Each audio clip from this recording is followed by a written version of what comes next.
కృష్ణా డెల్టాకు సాగునీటి సరఫరా అంశంపైన అవనిగడ్డ నియోజకవర్గంలో పొలిటికల్ హీట్ పెరిగింది. సాగునీరు అందించకపోతే కూటమి ప్రభుత్వంపైన పోరాటాలకు సిద్ధమని వైసీపీ నేతలు హెచ్చరించారు. కృష్ణా డెల్టా పరిరక్షణ, రైతుల సంక్షేమం కోసం ఉద్యమాలు చేపడతామని వైసీపీ ప్రకటించింది.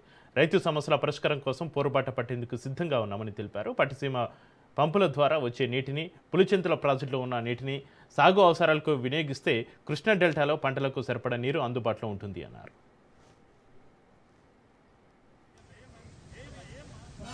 నిరంతరం మనం చూస్తూనే ఉన్నాం. యువకాలం పండించిన పంటలకు గిట్టుబాటు ధర రావాలంటే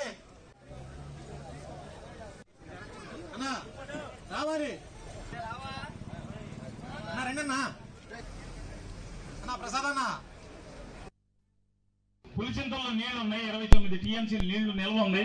మరి ఎవరి కోసం ఈ నీళ్లు అంటున్నాను అంటే వ్యాపారస్తులకి, ఫ్యాక్టరీలకి అమ్ముదామని అట్టి పెడుతున్నారా? దేనికోసం ఇది? ఎవరి కోసం నీళ్లు అట్టి పెడుతున్నారు మీరు అంటున్నారు? ఖచ్చితంగా రమేష్ గారు చెప్పినట్టుగా మీరు కనుక సిగ్గు తెచ్చుకుని ఈ రైతాంగాన్ని కాపాడుకుంటాకి, ఈ పంటలు కాపాడటానికి నీళ్లు కనుక పులిచింతల నుంచి, పట్టిసీమ నుంచి, రెండింటి నుంచి కలిపి మీరు నీళ్లు ఇచ్చే కార్యక్రమాన్ని కనుక వెంటనే మొదలు పెట్టకపోతే ఖచ్చితంగా ఉద్యమం తీవ్రతరం చేస్తాం. ప్రతి రైతుని కూడా కూడగడతాం.